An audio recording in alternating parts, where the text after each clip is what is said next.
Radio Claret América presenta Sediento de ti, la palabra, fuente de vida, con el sacerdote misionero claretiano Tony Díaz. Reflexiones diarias del Evangelio. Aquí iniciamos. Bienvenidos hermanos a nuestras reflexiones bíblicas de las lecturas del día. Hoy es martes de la 28ª semana de tiempo ordinario. Martes de la 28ª semana de tiempo ordinario. La primera lectura de hoy viene de la carta de San Pablo a los Gálatas, capítulo 5, versículos 1 al 6.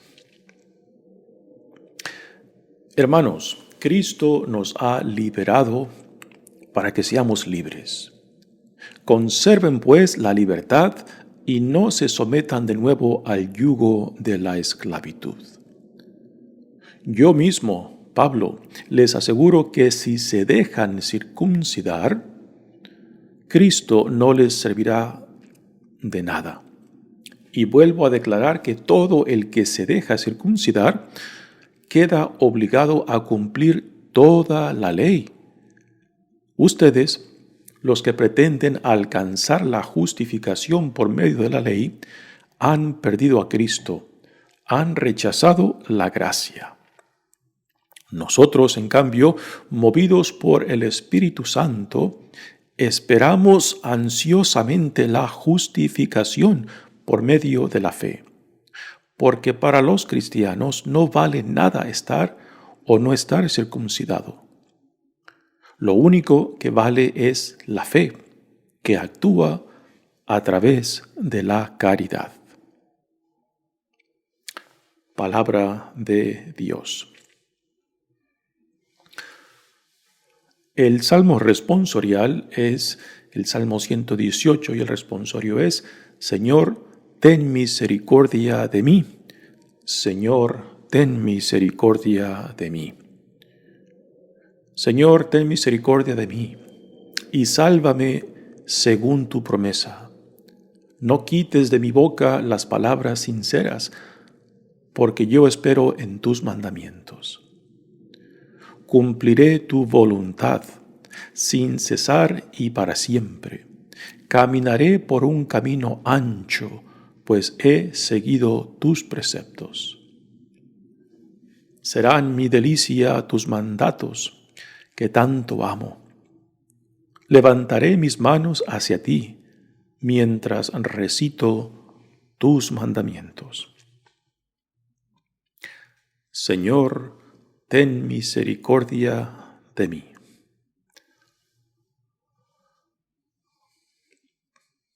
El Evangelio de hoy viene de Lucas, capítulo 11, versículos 37 al 41. En aquel tiempo, un fariseo invitó a Jesús a comer. Jesús fue a la casa del fariseo y se sentó a la mesa. El fariseo se extrañó de que Jesús no hubiera cumplido con la ceremonia de lavarse las manos antes de comer.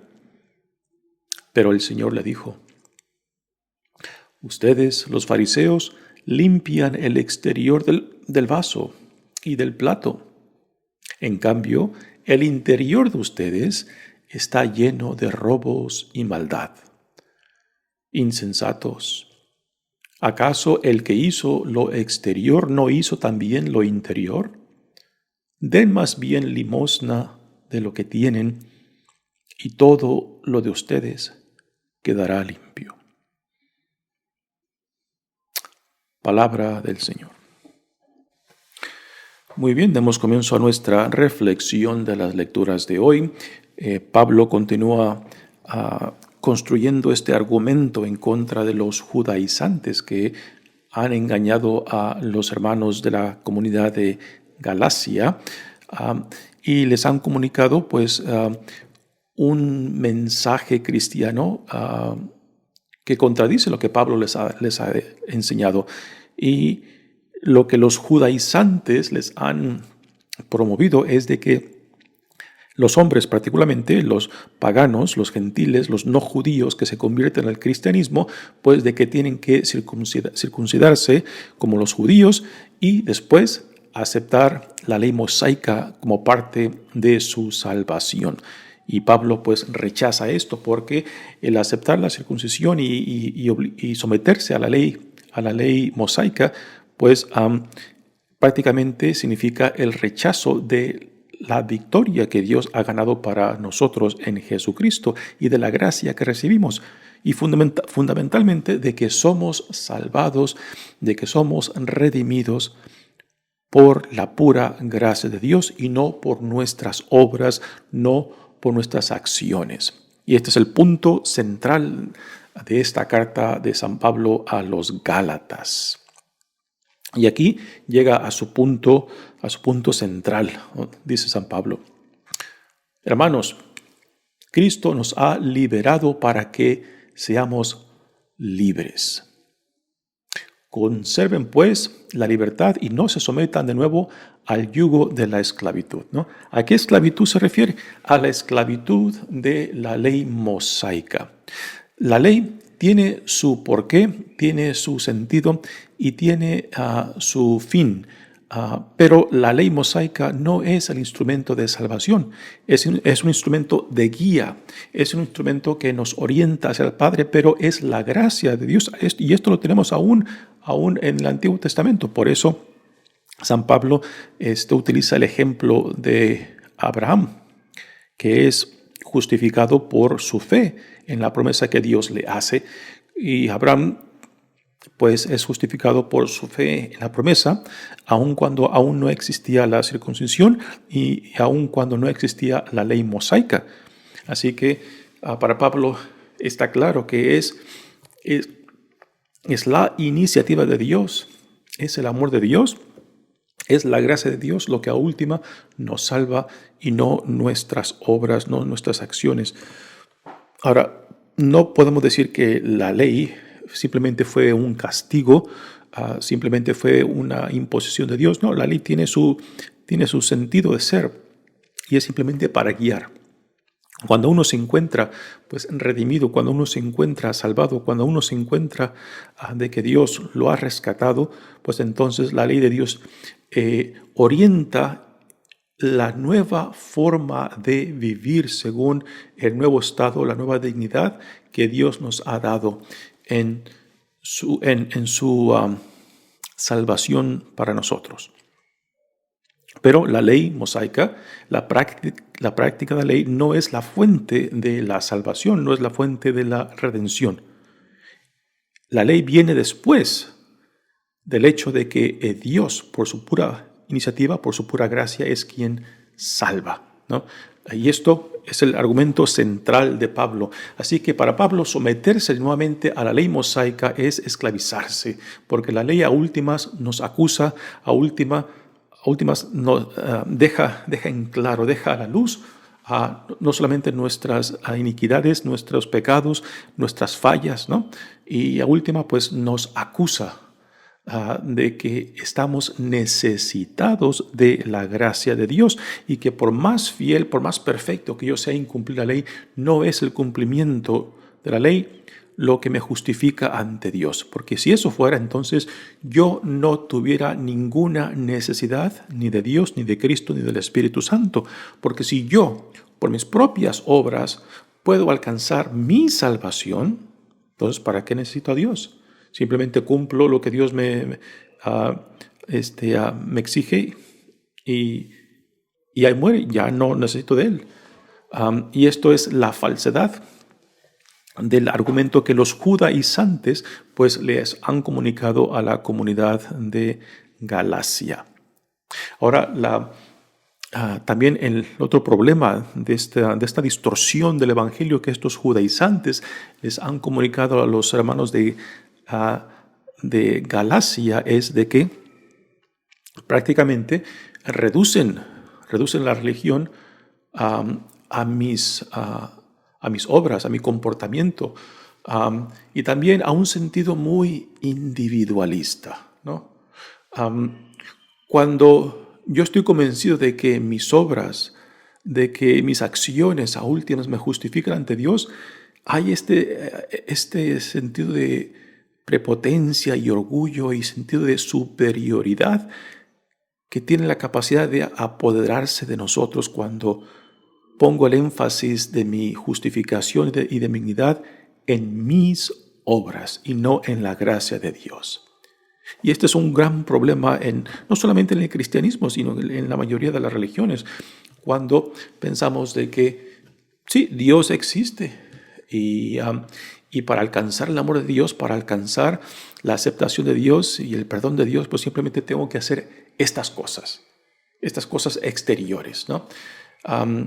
Y que mi sentido de dignidad, mi sentido de importancia, pues van subiendo según lo perfecto que yo soy.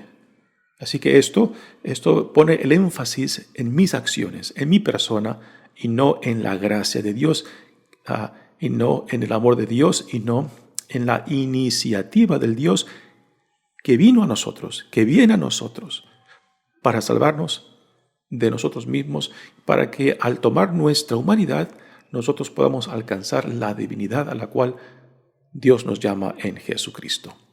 Así que este sentido de esclavitud que Pablo menciona tiene que ver con esta idea, con esta creencia, con esta ilusión, ¿no?, de que yo puedo salvarme por mis propios méritos. Y esta es la esclavitud, porque nunca llegaremos a ese punto en el cual nosotros estaremos convencidos de que ya hemos alcanzado. Nunca llegaremos a ese punto en el cual nos sintamos satisfechos.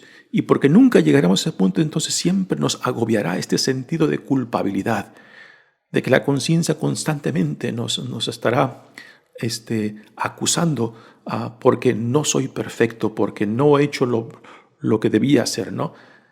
Y esto es parte de la esclavitud a la cual Pablo se refiere. Es de lo que Jesús nos ha librado, porque Pablo nos dirá, es la gracia de Dios en Jesucristo lo que nos libra de esta esclavitud y nos deja en claro que no son mis obras, no son mis méritos, no es mi esfuerzo lo que me salva, sino es la pura gracia de Dios. Así que yo no tengo por qué comprobarle nada a Dios de que soy digno, de que merezco de su amor, no. Dios sabe quién soy, Dios sabe mis debilidades, Dios sabe mis pecados, Dios sabe mi oscuridad. Y a pesar de eso, Dios te dice, tú eres mi hija amada, tú eres mi hijo amado, ¿no? Y es la pura gracia de Dios lo que nos salva, lo que nos redime. Entonces, después de que yo, por la pura gracia de Dios, caigo en cuenta de esto, de esta gracia, de esta iniciativa de Dios, entonces soy movido a corresponderle a Dios. Entonces, los mandamientos, la ley, lo que Dios nos pide tiene sentido no por obligación, sino por gratitud, por lo que yo reconozco que Dios ha hecho por mí, por nosotros, a pesar de mí mismo, a pesar de nosotros mismos, ¿no? Así que la religión en el fondo es una respuesta en gratitud por la iniciativa de Dios que ha venido y que continúa viniendo hacia nosotros. Lo cual es muy diferente a la religión que se basa en hechos externos, en hechos personales, en méritos personales. Ahí no hay gratitud. Simplemente hay orgullo, prepotencia, sentido de superioridad, de que yo lo puedo alcanzar por mí mismo, lo cual es una falsedad, es una distorsión y es la esclavitud a la cual Pablo se refiere.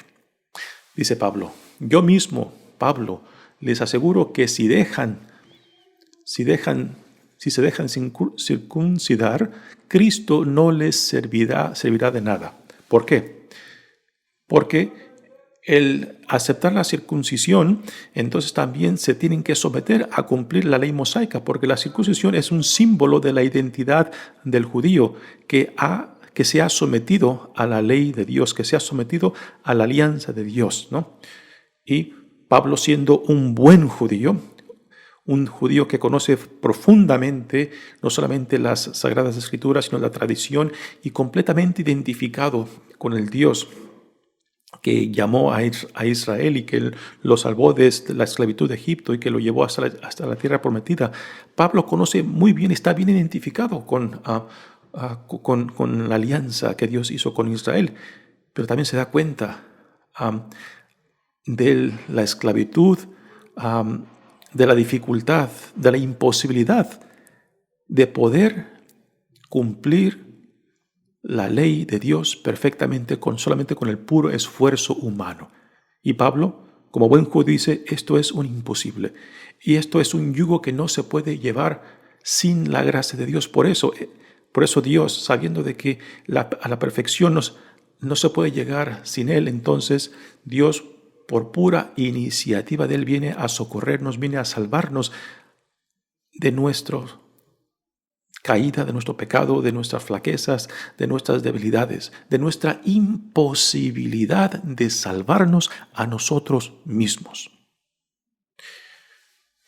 Así que Pablo dice, y vuelvo a declarar que todo el que se deja circuncidar queda obligado a cumplir toda la ley. Ustedes, los que pretenden alcanzar la justificación por medio de la ley, han perdido a Cristo. ¿Sí?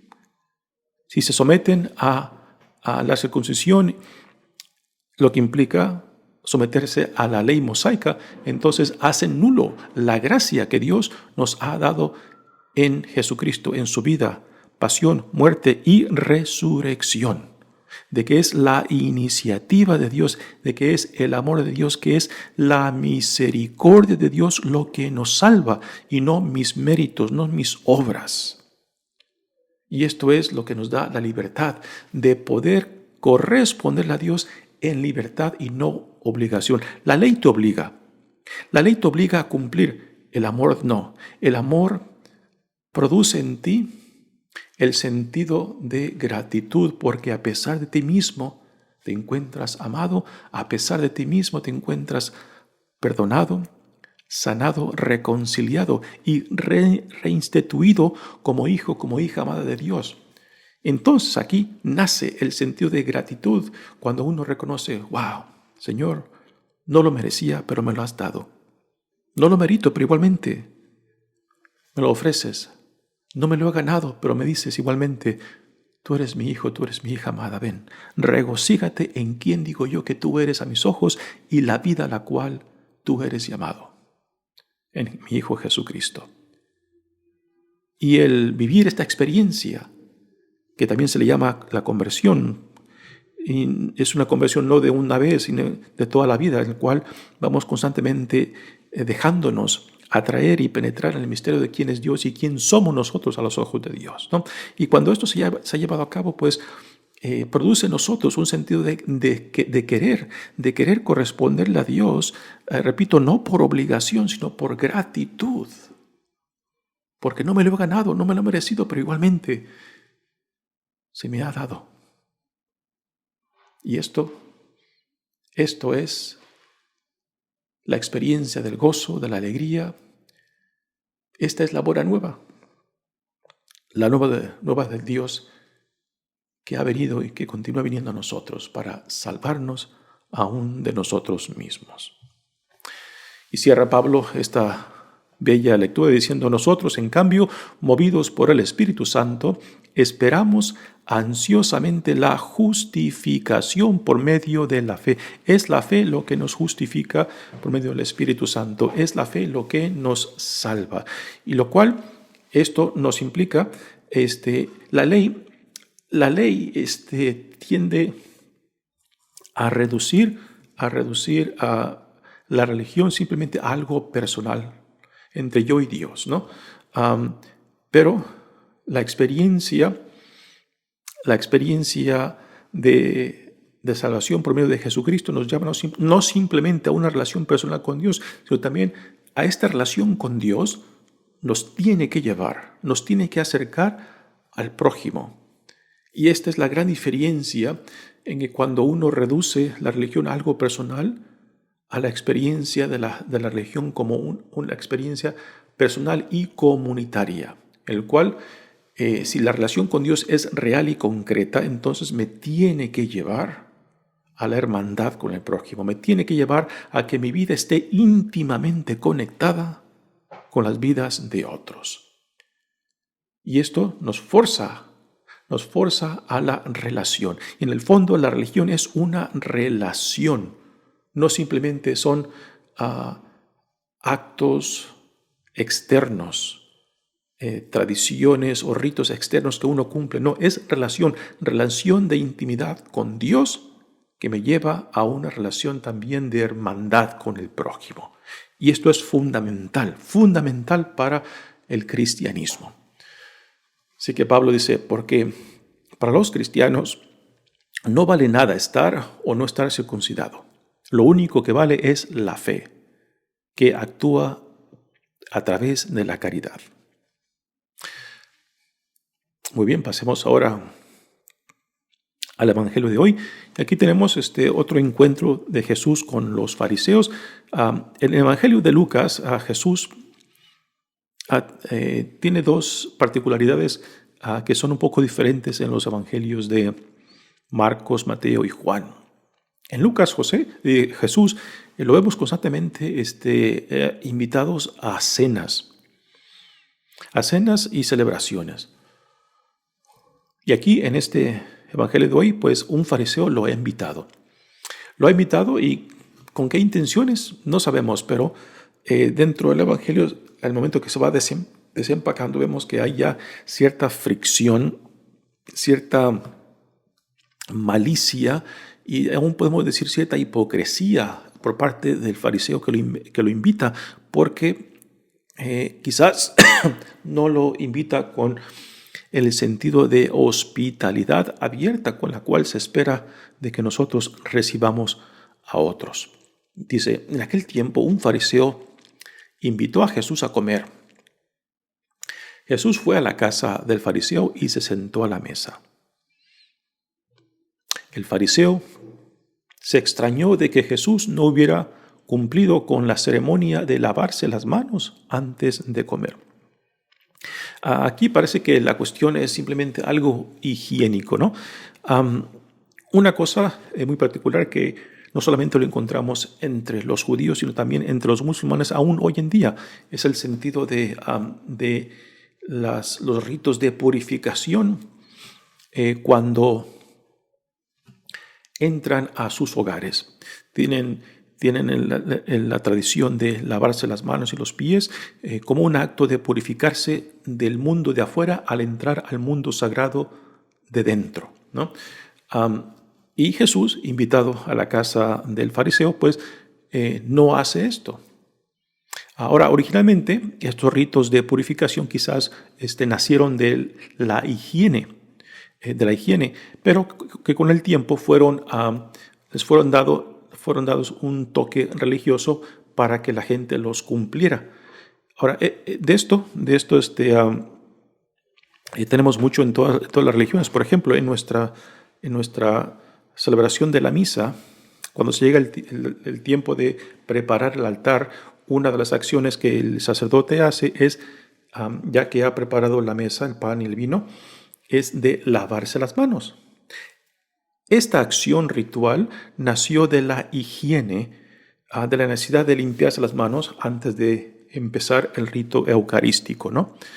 Y con el tiempo, pues esa acción de higiene se le dio un significado religioso y aún hoy en día parte del rito de lavarse las manos el sacerdote pues dice una oración, ¿no? Pero al principio esa acción era simplemente de higiene, ¿no? Ahora, lo que pasa es que cuando convertimos cosas prácticas a religiosas, pues ya creamos cierto tabú en torno a ellas, ¿no? De que si no se cumplen esa acción, ese ritual, de que después creemos de que estamos rompiendo algún mandamiento o estamos haciendo algo en contra de Dios. Y no, simplemente es algo higiénico. Y es aquí lo que vemos en el Evangelio de hoy. Jesús es invitado y los judíos pues practicaban el lavarse las manos y los pies, las manos principalmente, antes de comer. Lo cual, repito, era una acción para la higiene que después le habían dado una interpretación religiosa y ya ese rito pues se convirtió en algo religioso y no algo de higiene. Así que cuando el fariseo ve que Jesús no se lava las manos, aquí no solamente el fariseo está pensando, este hombre, mira, qué falta de higiene, sino está pensando, este hombre, qué falta de fe, qué falta de religiosidad y qué insulto a Dios por no lavarse las manos, ¿no? Y ahora viene la respuesta de Jesús. Dice, pero el Señor le dijo, ustedes los fariseos limpian el exterior del vaso y del plato. En cambio, el interior de ustedes está lleno de robos y maldad. Ahora, quizás una pregunta, yo creo que muy lógica que se podía hacer, ¿por qué Jesús no se lavó las manos? Siendo que él es un típico judío, un buen judío, ¿no? ¿Por qué no se lavó las manos? Él lo hizo simplemente porque rechazaba la práctica, lo hizo porque no veía ningún sentido religioso, o lo hizo también quizás para cuestionar las actitudes farisaicas de las diferentes tradiciones que defendían, ¿no? De que todo lo que ellos veían como religioso, que en el fondo no era religioso, y que Jesús, al no hacerlos, pues estaba cuestionando lo que los fariseos veían como necesidad religiosa. Yo creo que es muy posible que Jesús no rechazara la práctica de lavarse las manos por cuestiones higiénicas. Quizá lo que cuestionaba era el sentido religioso que los fariseos le daban, porque al darle ese sentido religioso, los fariseos pues se sentían superiores a otros, se sentían de que eran más devotos, más fieles, más dignos a otros. Y este es un tema que Jesús confronta constantemente con los fariseos. El sentido de superioridad, el sentido de que eran mejores. Y esto es lo que el nombre fariseo prácticamente significa. Un fariseo son aquellos que se sentían separados o diferentes de otros porque se autodefinían como más fieles, más perfectos en el seguimiento de la ley mosaica, lo cual estaba compuesta no solamente con lo que Moisés había enseñado, sino con otras tradiciones que los fariseos le habían empalmado. Y este empalmar sobre la ley mosaica era lo que agobiaba a mucha gente con la necesidad de cumplir algo que no era necesario, para la salvación. Y tristemente también en nuestra tradición católica tenemos algo de esto, ¿no? De que aunque nuestra tradición católica es muy bella y en la historia pues hemos desarrollado diferentes devociones, tradiciones, a veces hemos creado esta idea de que tenemos que cumplir todas estas tradiciones y devociones para ser buenos católicos, ¿no? Y no, son tradiciones y devociones que son secundarias, son como adornos, pero no son fundamental para la salvación.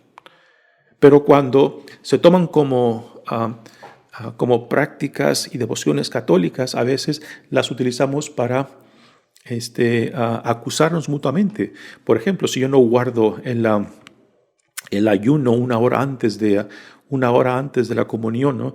Ya puedo tener ese cargo de conciencia, o alguien me puede acusar de que no estoy guardando el ayuno una hora antes de la comunión, lo cual no tiene nada que ver con la salvación.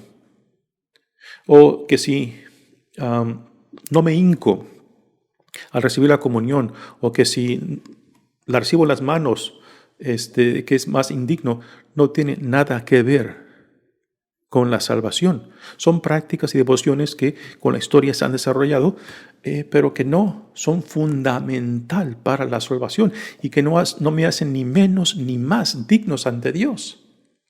Pero cuando le damos un toque religioso, podemos caer en el error de que uno tiene que cumplir todo eso para ser un buen católico, para ser, o peor todavía, para ganarse la salvación, ¿no? Lo cual es un error terrible. Jesús termina el Evangelio diciendo: insensatos, ¿acaso el que hizo lo exterior no hizo también lo interior? Den más bien limosna de lo que tienen y todo lo de ustedes quedará limpio, ¿no? Así que otro tema muy importante que Jesús aquí hace resaltar es de que los fariseos pues se refugiaban en las prácticas externas como un sentido de autojustificación ante Dios. Y este es un tema que Jesús rechaza. Dice, no son tus obras externas, no son tus actos, no son tus méritos. Es la gracia de Dios lo que te salva. Ahora, las acciones son necesarias y fundamentales. Cuando uno reconoce lo que Dios ha hecho por ti, entonces somos movidos a corresponderle en gratitud. Esto no es una cuestión de que si solamente la fe o solamente las acciones. No. Esto tristemente es un problema que nació del protestantismo y cómo la Iglesia Católica reaccionó a esto, ¿no? Creando un polo opuesto. Los protestantes dicen solo la fe, solo la escritura, y los católicos decíamos solo la acción, las obras, y tanto unos como nosotros estamos muy equivocados. Es la fe lo que nos salva, pero las obras también son importantes, pero no para salvarme, sino como una respuesta a la iniciativa que Dios ha llevado a cabo en Jesucristo. Y las obras, pues, es la manifestación de la nueva vida que soy llamado a vivir en Cristo. Una vida que no le corresponda a Dios, un hombre o una mujer que no le corresponda a Dios con su vida, con su testimonio, con sus obras, que nacen de esa experiencia de saberte amado, perdonado, salvado, reconstituido y después lanzado al mundo para que seamos un testimonio de la presencia de Dios. Entonces, una persona que no dé este testimonio es simplemente una salvación en palabras, que no se ha encarnado, que no ha dado frutos. Así que no es ni solamente la fe o la Sagrada Escritura, como dicen los protestantes, y tampoco es solamente las obras, como decimos como católicos. Las dos se requiere, pero es la fe.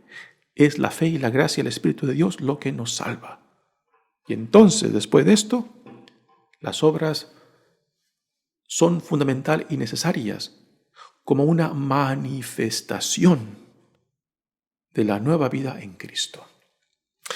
Muy bien, hermanos, mi nombre es Padre Tony Díaz, misionero claretiano. Que Dios los bendiga. Radio Claret América presentó Sediento de ti, la palabra. Fuente de vida. Sus comentarios son importantes. Contáctenos en radioclaretamerica@gmail.com.